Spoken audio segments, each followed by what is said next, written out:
กราบสวัสดีท่านผู้ฟังผู้ชมพ่อพามแม่พามที่เคารพเมื่อนี้กับผมบัณฑิตพามลำเนาการมาสูจากวิทยาลัยเชตวันจังหวัดอุบลราชธานี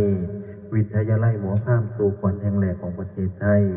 เมื่อนี้จะได้นำเอาบทสู่ขวัญนายกอบตสอบตมาให้ท่านพ่อพามแม่พามพิจารณาเป็นบทที่แต่งใหม่เรียบเรียงใหม่ให้เข้ากับยุคกับสมัย แต่นำเอาบางช่วงบางตอนของท่านพอบุญมีเครือพันธ์ดรจรัญอินทพุทธอาจารย์สุรชัยขอบไส้แสงอาจารย์เอกราชบุญอาจมาเรียบเรียงใหม่ถ้าเนื้อหาบางช่วงบางคำก็คล้องกันปันใด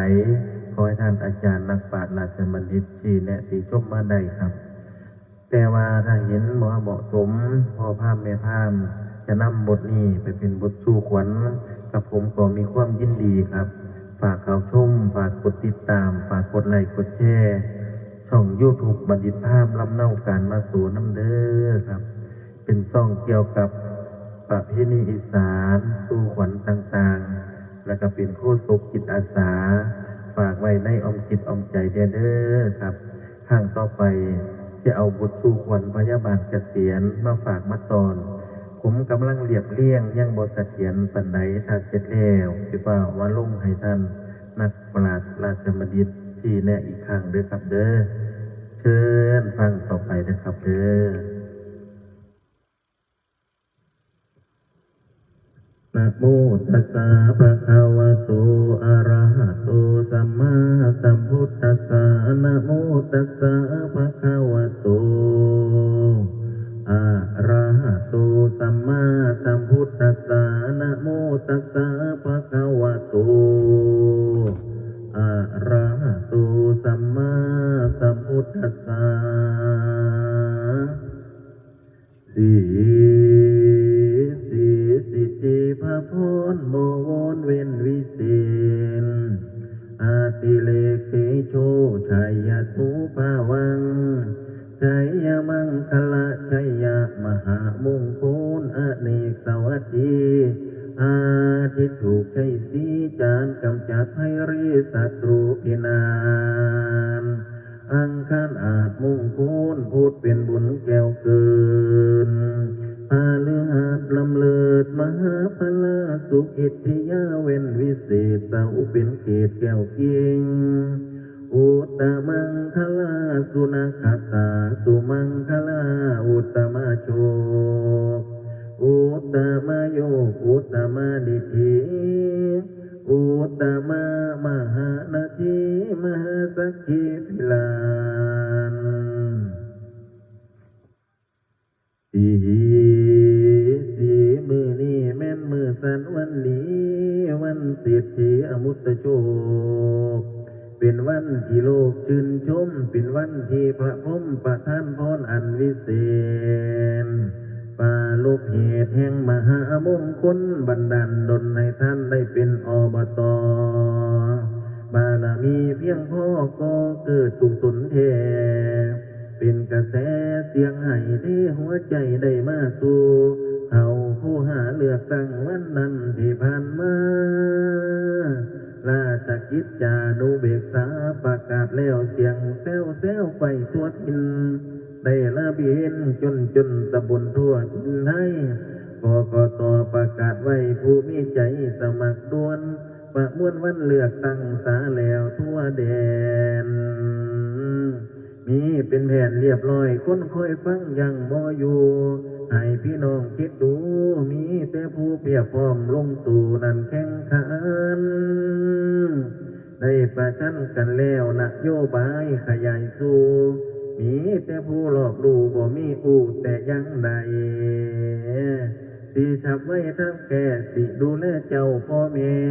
พร้อมพัฒนาแท้บ่มีแพ้แม่นผู้ใด ตัดสินใจวันนั้นสมัครพันเลยเขาสู้เป็นฤดูการเลือกตั้งหวังสิได้แม่นแน่นอนนอนบ่หลับเด้อแม่ป้าเอาพร้อมหน้าเมาใจมันห่าวเจ้าข้าวนั้นอยู่บ่เป็นเดี๋ยวไปเห็นพี่น้องพ่อและแม่ทั้งหลายเว้าบ่อายเด้อคุณกะแม่นบุญฉันแท้ กะอยากแว่อยากเว้าสิขันเอาเบิดทุกอย่างเห็นคนยางตามทางพ่ออยากขอว่านไหวขอขาแน่นท่านเป็นสุคนจิตเวียนวนอยู่บ่แล้วเสียงแซวแซวดอกคนซาว่าเบอร์ใดนั่นละป้าเขายองละว่าดีรถหาเสียงเพิ่นกะจีเสียงเศร้าแรงประกาศข่าวว่าถึงข้าวแล้วบัดนี้สิดีแท้แม่นแน่นอนเป็นอ่อนซ้อนซาแล้วแนวใดดีกะได้ว่าเพื่อให้โปรดกะลุณากะให้ฉันเถิดหน้าสัตว์เจ้าอย่าวันไหวไปหาเสียงนั่นก็ได้เต็มเต้งสีสันหมดก็ได้หมดกันว่าแต่ฉันทำดีแล้วให้นำแนวคนกาคนอาสาให้ท้องถิ่นใจนักแน่นปานหินพอความหวังยังบ่สิ้นทวินให้ละห่วงหาบัดนี้บารมีถึงแล้วแนวใดก็ได้ผ่านเปิดตำนานของท่านวาระนี้อีก4 ปีมันก็ดีจังสี่ผู้นำยุคใหม่ท่านอบต.ของไทยให้สดใสเจิดจ้าไปหน้าให้อยู่ดีในมือนี้เป็นดิถีเลิกไม่เป็นดิถีแห่งมหาชัยคิดแนวใดก็สิได้สมใจเจ้าปรารถนาสิ่งที่เจ้าเมื่อยล้าหลายวันมาเจ้าอย่าห้ำเจ้าได้ทำถูกต้องตามข้องเขาแห่งกุศลมือนี้คนหลาปลื้มยินดีกับทานความวงวันพี่น้องของเจ้าผู้สุคนมือนี้ดีใจล้นหายกังวลบ่มีห่วงเป็นคนหลวงแล้วบัดนี้ข้าวนี้มันดังใจเพิ่นจึงไปเชิญหมอฟ้ามได้มาสู่สู้เอาควันแห่งเจ้าให้มาเข้าสู่คิงควันเอ้ยเจ้าจะมิดยิ่งติงย้ำควันมาให้เจ้าซื่นให้เจ้าซื่นสนอลาอย่ารอชาแม่นอยู่นั้นให้เบิกบานไปหน้ามีปัญญาพลาทรงให้เจ้าได้คู่คงทำความดีอยู่ตรงทำลงไว้แม่นแห่งธรรมนำมาเด้อข้าวนี้ควรเอ้ยอยู่ใส่นอให้เยามาเป็นอบต.เด้อบัดนี้วันนี้ให้เต้ามาว่ามาเยือควรเอ้ยควรเจ้าไปทางพุ่นหาเสียงอยู่ใส่แน่เจ้าอย่ายืนแท่แลให้มาแม่อย่าอยู่นั่นอย่าสุมัวเมาเล่นกลางไพในป่าให้เฝ้ากลับมาสา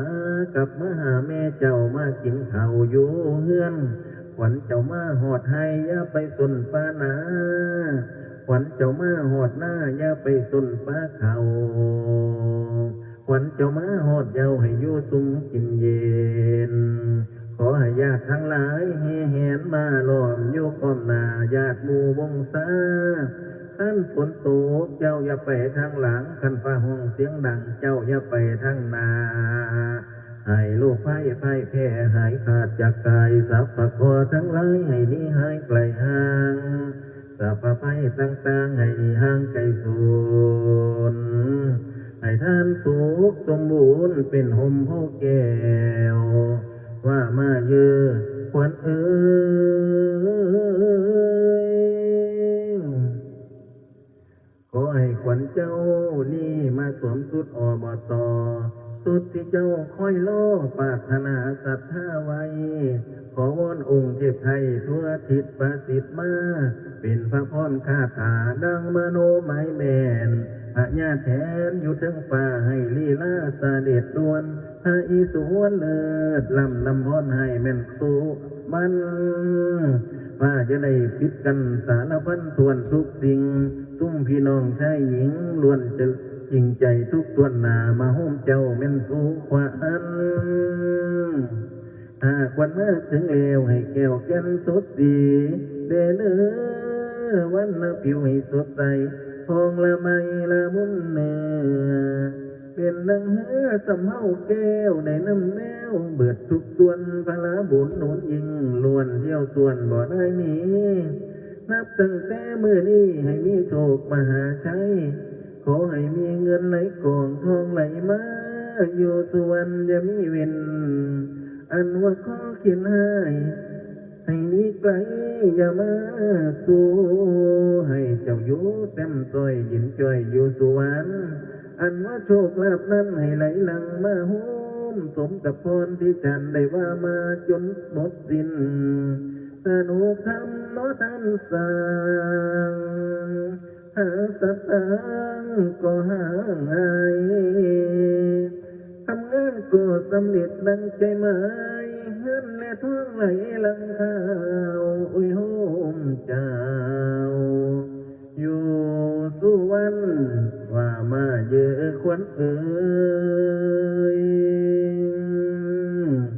ขวัญที่เพิ่นคำนั้นให้มาอยู่เว้นไว้ขวัญที่เป็นวาดและเป็นไอให้เยามาโยนเฮามี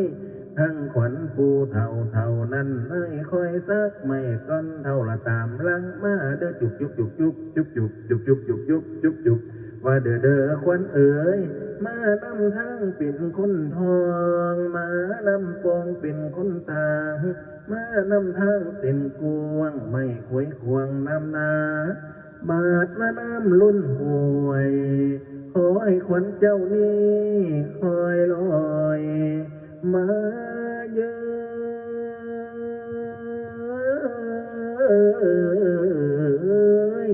บาดว่าน้ำท่วมหูท่วมดอยขวัญเจ้านี้ขี้เหี้ยไม่เงี้ยวลมหักสีกิ้วกิ้ว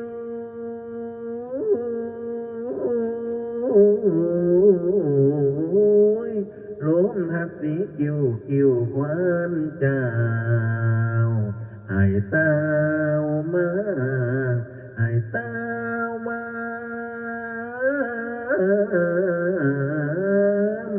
ให้ควันเจ้านี่ละมากินสิ้นปลาโตโทโคนาให้ควันเจ้านี่นานี่นานี่นานี่นานี่นานี่นานี่นามากินสิ้นปลา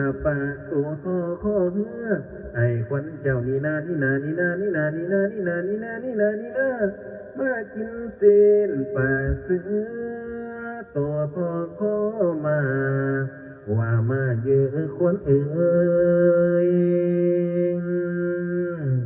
บาดมาหอดเดือนหูฝนตกลงมาอยู่ที่จนขวัญเจ้านี้อยากสิไปอยู่สนสายข้าเฮือนใต้ฟองรอผู้ใดดีควรเอ่ยขวัญเจ้านี้จักไปยืนยืดอยู่เฮือนยาวเฮือนผู้ใดนั่นล่ะนะขวัญเอ่ยว่าดังนั้นแล้วก็จึงหมายเอาฝ่ายอ้อมแก้วมุ่งคุณบุญคุณดีงามดูอาจผูกแขนลาดเอาขวัญว่ามาเยอะ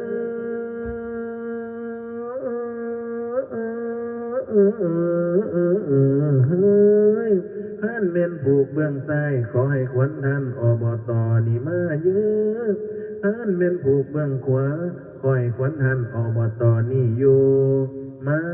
ทุกโมทุกองมาทุกตนทุกโคนก็ผู้เถินว่าแล้วตั้งแหกตั้งแต่ในกาละนี้เมื่อนาเจ้าจะได้อ่อนล้าเสียสีให้ท่านอบตนี้มีอายุยืนยาวอย่าได้สั่นมันให้เจ้ามันปานงามทุกกวงมันให้เจ้ามันปานข้างหมูถอกเคลื่อนมันให้เจ้ามันปานเคลื่อนสั่งห้องมันให้เจ้ามันปานโป่งสั่งล้อมันให้เจ้ามันปานก้อนหินแดงแข็งให้เจ้าแข็งปานก้อนหินลาดสูงเทียมอาจเขาสมเนใหญ่เพียงโต